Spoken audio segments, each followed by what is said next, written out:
दोस्तों, तो कहानी की शुरुआत होती है सियाकू से, जो कि हर वीकेंड की तरह अपने डॉग यानी हैश को पिक करने आए हुए हैं। और ऐसा लगता है कि शायद सियाकू का पूरी दुनिया में हैश को छोड़कर और कोई नहीं रहा, क्योंकि उनकी वाइफ इतने सालों के बाद उसे छोड़कर चली गई, वो भी सियाकू के बेस्ट फ्रेंड के साथ। मतलब एक ही साथ दो खंजर चलाया गया सियाकू के दिल पर। अब यहाँ एक ट्विस्ट आता है जब सियाकू की एक्स वाइफ का हस्बैंड ये कहता है कि अब वो लोग सिंगापुर शिफ्ट हो रहे हैं। इसका मतलब है कि अब हैश को भी वो लोग अपने साथ ले जाएंगे। यानी कि दोस्तों, जो कॉन्ट्रैक्ट हुआ था सियाकू के डिवोर्स के समय कि हर वीकेंड में हैश सियाकू के साथ रहेगा, वो अब टूटने की कगार पे आ पहुंचा है। इसलिए सियाकू काफी नाराज हो जाते हैं और वो उन्हें थ्रेटन करते हैं कि अगर उन लोगों ने ऐसा किया तो वो लीगल एक्शंस में जाएंगे। एक चीज मुझे अच्छी लगती है कि कुछ चीजों का ना कॉन्ट्रैक्ट होना भी जरूरी है। इससे ना सिर्फ आपको सिक्योरिटी मिलेगी, but at the same time आप अपने आप सेल्फ एस्टीम का भी प्रोटेक्शन कर पाएंगे। इसी बीच योमीन की माँ एक कैट शेल्टर जाती है एक किटन को अडॉप्ट करने के लिए, क्योंकि डॉग्स के कंपैरिजन में कैट को अडॉप्ट करना ज्यादा इजी होता है। एंड वहाँ पर बहुत तरह के ब्रीड्स की कैट होती हैं,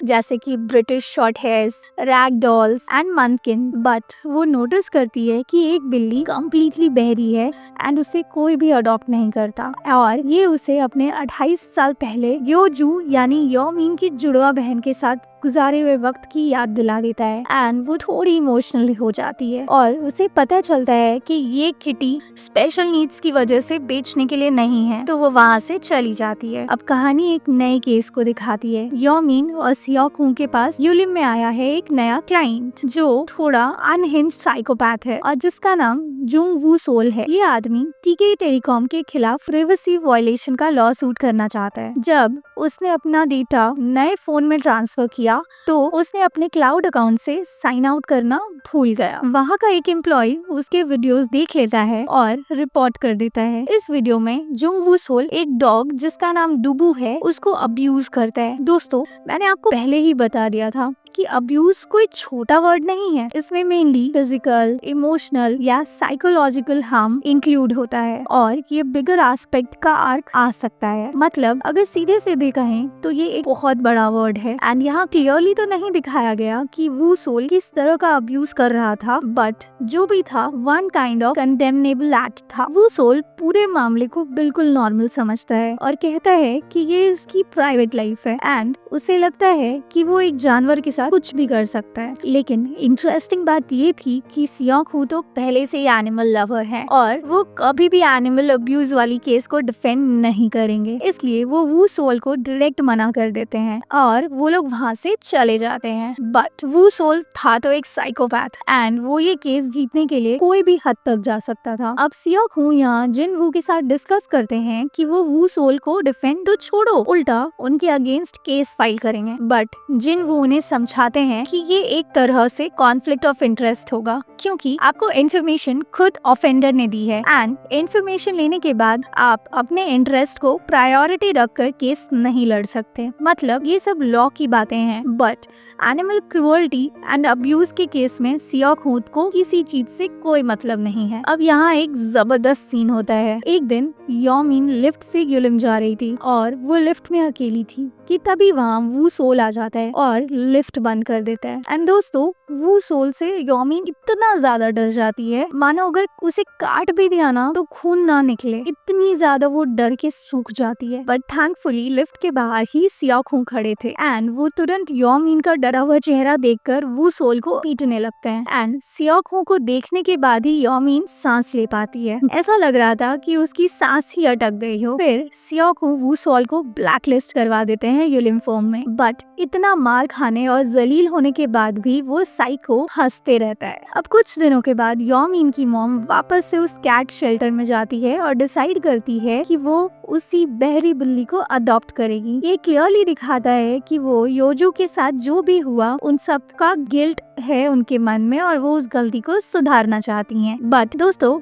यहाँ एक मिस्ट्री है जो योजू वाला है, जो मैं आपको कुछ देर में बताऊंगी। इसी बीच होई यूजियन मिस केवॉन को सियाकू के साथ देख लेता है। मिस केवॉन को पता है कि वो मजबूरन इस सिचुएशन में है और वो प्रॉमिस करती है अगर वो उनके साथ कोऑपरेट करे तो उसे नुकसान नहीं पहुंचाया जाएगा। जाएगा। मजेदार बात ये है कि सियोक हूँ और यो ग्रीन ने पहले भी साथ काम किया था और वो सियोक हूँ को हमेशा अपना गुरु मानते थे। प्रॉब्लम ये है कि यो जियोन को भी यहाँ ब्लैकमेल किया जा रहा है। पहले वो अडल्ट एंटरटेनर के तौर पर काम करते थे और सीनियर्स ने उसके इस पास्ट को उसके खिलाफ यूज किया। उसने पहले हाइनिक कॉर केस को ओवरसी किया था और शुरू से ही इस मेस में फंसा हुआ है। सियोक हूँ प्रॉमिस करते हैं कि अगर वो उनके साथ कोऑपरेट करे तो उसे फेयर चांस मिलेगा, लेकिन अगर वो केयरफुल ना रहे और सियोक हूँ का प्लान फेल हो गया तो मिस्टर को और बाकी लोग उसे इंडस्ट्री से ब्लैकलिस्ट भी कर सकते हैं। फिर भी यो जियो अग्री कर लेते हैं और उसके पास कुछ कॉन्फिडेंशियल डॉक्यूमेंट्स भी हैं जो ब्लू स्टोन के साथ पास्ट डील के वक्त के हैं। यो जियो बिल्कुल जानते हैं कि वो क्या ढूंढ रहे हैं और इसके नतीजे में ब्लू स्टोन फंड के खिलाफ लॉ सूट फाइल हो जाता है for breaching the sellers representation and warranties. जब कॉ सियोंग सियोल को पता चलता है तो वो खुश नहीं होते, लेकिन डिसाइड करते हैं कि इन सब से दूर रहने की कोशिश करेंगे। पता चलता है कि ये पूरी कॉन्वर्सेशन डू सिक ने रिकॉर्ड कर ली, लेकिन सिर्फ उसके शब्दों से मिस्टर को नीचे गिराना काफी नहीं है। यहाँ असली स्मोकिंग गन आता है ली सियोंग बिन से। उसके पास अपनी कंपनी का पूरा फ्रेमवर्क याद है, इंक्लूडिंग फाइनेंशियल रिकॉर्ड्स और स्पेसिफिक कोडिंग जो हाइनिक कॉर को चलाने के लिए चाहिए। इसके बिना जो ब्लू स्टोन को मिला वो बेसिकली एक शेल कंपनी ही है। इसलिए ऑप्टलिन ने ये लॉ सूट फाइल किया, क्योंकि भले ही ऑप्टलिन ने हाइनिक कॉर खरीद लिया हो बट वो उसे यूटिलाइज नहीं कर पा रहे। यूटिलाइजेशन के लिए सिर्फ एक ही आदमी चाहिए, वो है ली सियोंग बिन। सियोक हूँ और बाकी लोग ये रियलाइज करते हैं कि उनके पास इस इंफॉर्मेशन और एविडेंस के साथ लॉ सूट्स के लिए ग्राउंड है और वो इस बार काम शुरू कर देते हैं। लेकिन इससे काम में लाने के लिए पहले उन्हें एसेट मैनेजमेंट कंपनी से मिलना पड़ेगा। उस रात योमीन घर वापस आती है और अपनी माँ को रोता हुआ देखती है और छोटी बिल्ली का ख्याल रखते हुए पाती है जो कि डरी हुई है और क्यूट कैट बेड के अंदर छुपी हुई है। योमीन अपनी मॉम को यहाँ केयर दिखाती है। फर्स्ट टाइम हम ये देख रहे हैं, क्योंकि अब तक योमीन अपनी मॉम को ज्यादा पसंद नहीं करती थी। जब वो बिल्ली का ख्याल रखती है, योमीन अपनी माँ को रीअश्योर करती है। उसकी माँ खुद को टेरिबल मदर कहती है और याद करती है कि कैसे वो योजू पर हमेशा एक हेलीकॉप्टर पेरेंट की तरह कंट्रोल रखती थी। इस वजह से उसने योमीन का प्रॉपर ख्याल भी नहीं रखा और योमीन सीढ़ी से गिर गई थी। तब योमीन का राइट आर्म और लेफ्ट लेग टूट गया था, जिसकी वजह से उसकी मॉम एक डिप गिल्ट में चली जाती है। अब उसकी मॉम योमीन को एक मिस्ट्री बताती है कि उसकी मौसी ने भाग के शादी की थी, वो भी एक बॉर्न डेफ हस्बैंड के साथ, और वो हमेशा उसकी मौसी को ये ताना मारती थी कि बच्चे पैदा मत करना, क्योंकि अगर तुम्हारा बच्चा भी डेफ पैदा हुआ तो क्या होगा।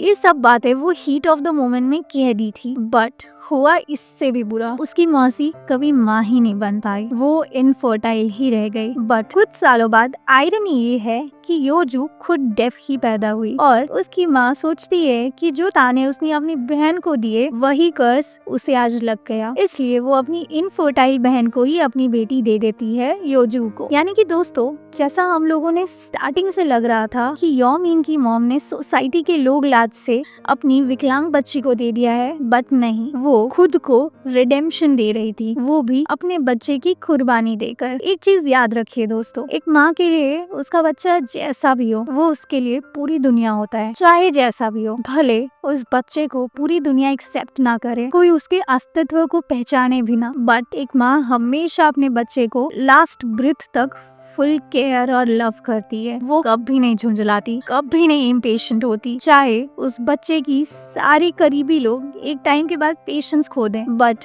एक माँ के लिए नहीं। एंड शायद इसलिए पूरी दुनिया में एक माँ के प्यार को ईश्वर के बाद सबसे बड़ा प्यार कहा गया है। ओके, ये पास्ट की कहानी सुनने के बाद योमीन और उनकी मॉम के बीच एक बॉन्डिंग बन जाती है, एक हीलिंग वाली बॉन्डिंग जो इतने दिनों से कभी नहीं बनी थी। अब नेक्स्ट सीन एक खतरनाक टर्न लेता है जब वो साइकोपैथ अब्यूजर वू सोल आकर सियोक हूँ के पेट डॉग यानी हैश को किडनैप करके ले जाता है। एंड जब ये बात सियोक हूँ को पता चलती है तो वो एकदम से टूट जाते हैं, क्योंकि मैंने पहले ही आपको बताया था कि सियाखों का अगर पूरी दुनिया में कोई है तो वो हैश ही है। मतलब सियाखों की पूरी दुनिया है वो। और हद तो तब पार हो जाती है जब हैश को कैमरा पर पीटते हुए दिखाया जाता है और वीडियो सियाखों को भेज दिया जाता है। जब तक सियाखों हार मानकर उसकी तरफ से केस ना लड़े, वो शॉक में है और अपने आप को संभालने में स्ट्रगल करता है। यामीन को भी इन्वॉल्व करता है और सिचुएशन को कंट्रोल में लेता है। यहाँ ऐसा लगता है कि फर्स्ट टाइम सियाखों थोड़े इम्पेशेंट हो गए हैं,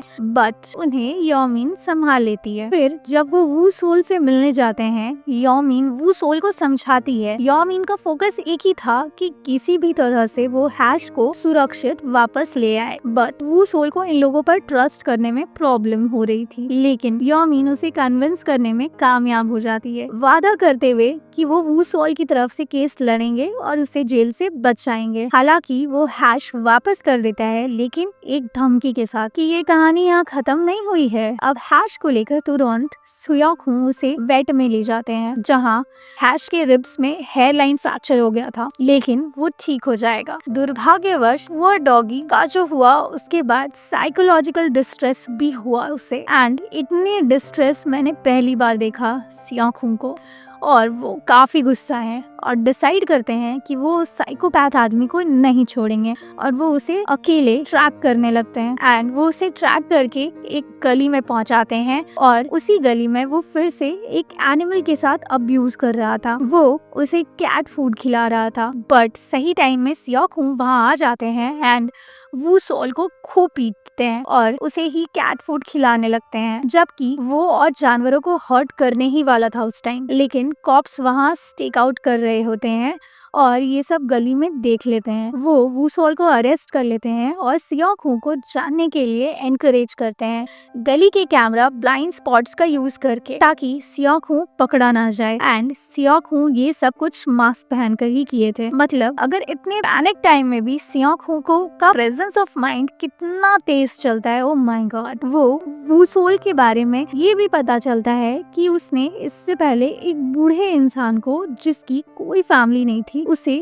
ऑलमोस्ट मार दिया था, वो भी सिर्फ अपने मजे के लिए। इसलिए वो फाइनली अरेस्ट हुआ। जब सियाखों घर जाते हैं, वो योआना से बात करते हैं। वो बड़ा इशू जो सबको पता है, लेकिन कोई ओपनली बात नहीं कर रहा, अपनी प्रेगनेंसी और अबॉर्शन के बारे में खुल के बात करते हैं। दोनों एक दूसरे से ब्रूटली ऑनेस्ट बातें करते हैं, जिससे सियाखों इवेंचुअली दुखी होकर वहाँ से चले जाते हैं और अपने दुख को भुलाने के लिए बहुत दारू पीने लगते हैं, जो दोस्तों मुझे बिल्कुल पसंद नहीं आता। दुख की शैडो में कोई मटाल बनता क्यों है, क्या मतलब है इसका? यामीन बार में सियाखों के ब्लीडिंग नकल्स ठीक करने आती है और जब वो ऑइंटमेंट लगाती है, दोनों एक दूसरे की तरफ देखते हैं। एंड इसी के साथ ये एपिसोड यहाँ एंड होता है। तो दोस्तों मिलते हैं नेक्स्ट, यानी इस सीरीज के लास्ट एपिसोड में। तब तक take care and thank you so much.